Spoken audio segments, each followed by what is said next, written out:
Olá, alunos do sétimo ano, tudo bem? Aqui é o professor Alex. Hoje a gente vai falar um pouquinho sobre o encontro 5, relações entre compradores e fornecedores, tá? Vamos fazer primeiro a leitura do texto, depois a gente volta para a parte de atividades e resolução. Lembra que se você está sem o seu material didático, você pode copiar todas as questões que são propostas no final do texto no seu caderno e responder, tá bom? Então, olha só. Lembra aqui que ele está passando uma dificuldade na empresa, o caixa dele está muito baixo para quitar as dívidas, as despesas estão maiores que as receitas. Então, alguns dias depois, ele chega em casa, fala olá, e a esposa diz, oi, querido, tudo bem? O que houve? Está tudo bem? Aconteceu o que eu temia. Ele responde à esposa, né? Ela fica preocupada e diz, como assim? O que você temia? Alguns fornecedores da loja não estão mais tolerando atraso nos pagamentos das duplicatas. Esse é um termo que a gente vai ver logo depois o que significa duplicata. 2 deles enviaram as duplicatas para um cartório de protesto. Também é outro termo que nós vamos ver daqui a pouco.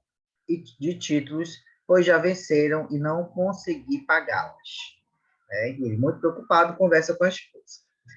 Já na página 12,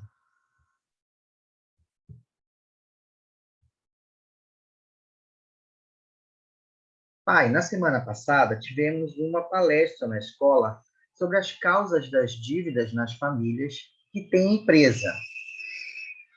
O palestrante disse que é importante separar as contas da empresa das contas de casa. Ele falou isso, é? Sim, ele disse que muitas vezes as famílias e as empresas ficam com dívidas porque não têm controle do que gastam. Ou seja, as famílias não sabem exatamente no que estão gastando, porque não fazem um controle financeiro. Ótima ideia, filha. Com você me ajudando, será mais rápido fazermos esse levantamento. Então, agora a gente vai lá para a página 43 da atividade, né? Vocês viram que nós vimos alguns termos novos. A gente vai já conversar sobre o que é cada um. Página 43.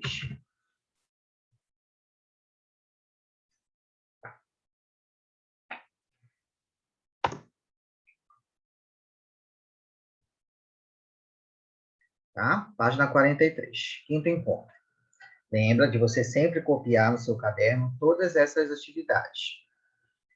Hora de agir. Augusto, pai da Valentina, estava muito preocupado, não é mesmo?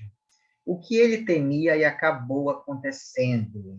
Lembra, volta um pouquinho lá na história e vê o que ele acabou de falar para a família. Escreva os trechos da história em que ele explica à esposa o motivo de sua preocupação. Na segunda questão, nós temos aqui. Este capítulo da história apresentou termos que ainda não conhecemos. Leia as definições abaixo e compreenda melhor as preocupações de Augusto. Lembra dos termos que eu falei para você? Então, aqui você tem 3 termos: fornecedor, duplicata e protesto de títulos. Primeiro, eu vou falar sobre o fornecedor. O fornecedor é toda pessoa física ou jurídica. O que é uma pessoa física e uma pessoa jurídica? Todas as pessoas, quando nascem, são pessoas físicas. A partir do momento que você constitui uma empresa, uma organização, passa a ser uma pessoa jurídica, tá? Então, empresas, quando se falar pessoa jurídica, está relacionado a empresas e a organizações. Bem, que fornece a outras empresas ou ao consumidor a matéria-prima. A matéria-prima é aquela matéria principal, né, que vai dar origem aos produtos, ou a mercadoria. Lembrando que, quando você tem uma empresa, você pode ter uma empresa de bens, no caso de venda de produtos, ou de serviço, quando você presta algum tipo de serviço. No caso, a escola é uma prestadora de serviço, né? Você paga, é uma empresa que você vai pagar para receber um serviço. Que serviço é esse? A instrução, a educação. Para revenda ou para consumo próprio, ou seja, o fornecedor é o fabricante, o vendedor ou o prestador de serviço, tá bom? Duplicata. Duplicata é um documento, um título de crédito que é assinado pela empresa como promessa de pagamento ao fornecedor. Então, as duplicatas são emitidas às empresas, tanto que as duplicatas só são usadas com as empresas, melhor dizendo. Ele é utilizado em uma situação de compra, venda de bens e prestação de serviços. Por exemplo, você tem a sua empresa e necessita comprar material de limpeza. E tem uma empresa específica que vende material de limpeza. Esse material de limpeza vai ser fornecido a você mediante uma duplicata. Essa duplicata vai ter um prazo que você tem que pagar esse valor à empresa que te forneceu o produto, tá? Geralmente vem acompanhado de um boleto, que a gente vai ver mais tarde. Protesto de títulos. Quando o documento de crédito, no caso duplicata, cheque, etc., não é pago, fica sujeito a ser encaminhado ao cartório para o registro formal do não pagamento por parte do devedor. Quando o título é protestado, o devedor fica registrado como mal pagador ou inadimplente. Nós já vimos o que é o inadimplente, não é? Isso pode prejudicar seu crédito com bancos e outros fornecedores. Então, você tem um fornecedor, ele vai te fornecer o teu produto através de um pagamento, que ele vai te dar um prazo para você pagar, para você fazer esse pagamento através de uma duplicata. Se você não consegue arcar com o pagamento dessa duplicata no prazo específico, esse documento é encaminhado a um cartório para registro formal e mostrar que você não pagou. Aí você vai ter que pagar as taxas de cartório, entre outras taxas que são incluídas nesse documento. Então, é muito importante as empresas, quando trabalham com duplicatas, manterem a adimplência, tá? Que nós vimos que o contrário de inadimplência é a adimplência. Então, manter sempre a adimplência para que mantenha a empresa limpa, digamos assim, não tem um nome sujo na praça. Para compreender melhor a relação entre fornecedores, duplicatas, protesto de títulos e inadimplência, você participará de uma dinâmica em sala de aula. Como a gente não pode fazer essa dinâmica, a gente vai adiantar a nossa próxima atividade, tá? Vamos agora para a página 44. Na página 44, lembra que ela falou que ela teve uma aula na escola dizendo que a maioria das empresas misturam as contas pessoais com as contas das empresas? Então, é muito importante que tenha essa divisão entre contas pessoais e contas da pessoa jurídica, separando a pessoa física da pessoa jurídica. Eu não posso pegar o dinheiro da empresa e pagar as minhas contas pessoais de casa, a não ser que eu tenha, né, o meu Prolabore para isso. A gente vai ver lá embaixo o que é o Prolabore. Então, Valentina disse ao pai, que assistiu uma palestra na escola, sobre as causas das dívidas em família. Desculpa, sobre as causas das dívidas em famílias que têm empresas. O palestrante explicou que era preciso separar as contas da empresa das contas da casa. Mas por que isso é importante? Isso a gente vai ver já já. Contas pessoais vezes contas da empresa. Uma coisa muito comum para pequenos empresários é o hábito de misturar as contas da empresa com as contas pessoais, no caso, as contas de casa. O melhor a fazer é separar todas as contas a pagar e a receber da empresa das que fazem parte das despesas de casa. Eu não posso levar a minha conta de luz, pessoal da minha casa, para pagar junto com as contas da empresa. Uma boa recomendação é adotar o Prolabore. O que é o Prolabore? O Prolabore é uma espécie de salário que corresponde à remuneração do trabalho do gestor da empresa. Os funcionários recebem salário como forma de remuneração pelo seu trabalho.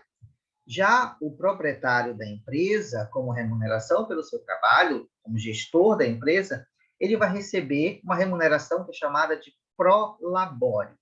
Tá bom? Labore vem do latim trabalho. Então, pro labore é pelo trabalho, tá? Com a separação das contas e o controle financeiro, fica mais fácil saber se as despesas pessoais se encaixam no pro labore do que está sendo retirado da empresa. Digamos que a empresa tem um faturamento de R$ 40 mil. Então, o proprietário da empresa, o gestor, vai estipular um valor para o seu prolabore, digamos 10% da arrecadação.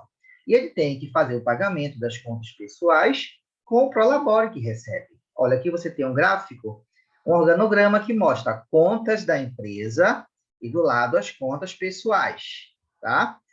E no meio tem o prolabore. Então, as contas da empresa são pagos através da arrecadação que a empresa e as contas pessoais devem ser pagas através do prolabore, tá bom?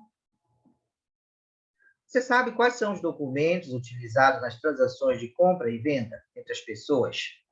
Pergunte a seus familiares, faça uma pesquisa na internet, quais os tipos de documentos mais utilizados conforme as condições, as indicações abaixo.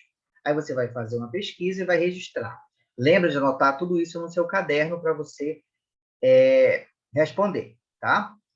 Então, a primeira é o carnê de pagamento. O que é um carnê de pagamento? Você vai fazer uma pesquisa sobre o que é o carnê de pagamento. Outro documento. Fatura. Quem trabalha com cartão de crédito recebe uma fatura. A diferença entre a fatura e o boleto é que a fatura vem discriminando todas as realizações de compra, de entrada, digamos, de saída, e no final sempre vem acompanhado de um boleto. É um documento, a fatura, que vai discriminar todas as relações de compra que foram feitas no cartão. E lá embaixo vem o boleto bancário. Já o boleto bancário é somente o documento que é para você realizar o pagamento de uma dívida, de uma duplicata, tá? E geralmente são acompanhados de código de barra. Você já viu só aqueles códigos, aquelas linhas paralelas que vêm uma a outra. A nota promissória também é um documento muito usado na relação de compra e venda. Então, pesquisa para saber um pouquinho sobre o que é a nota promissória, tá? E qual as consequências de não pagamento de uma nota promissória. E, por último, o cupom fiscal. O que é o cupom fiscal? Tá? Sempre que você faz uma compra, seja numa loja, seja no supermercado, é emitido o cupom fiscal. Você já viu aquela nota que sai enorme quando você paga as compras no mercado? Aquilo é um cupom fiscal, tá bom? Bem, então esse foi o nosso assunto de hoje, relacionado ao quinto encontro. Eu espero ter te ajudado. Eu quero que você pesquise sobre esses conceitos que eu acabei de te passar, para você ter uma noção sobre as relações que são realizadas entre fornecedor, comprador, as relações de pagamento, as formas de pagamento e as consequências da não realização do pagamento no prazo, tá bom? Então, essa foi a nossa aula de hoje. Logo a gente volta para dar continuidade no nosso assunto. Tá legal? Fica com Deus. Qualquer dúvida é só me procurar nas redes sociais, nos canais da escola, que eu estou pronto para te ajudar.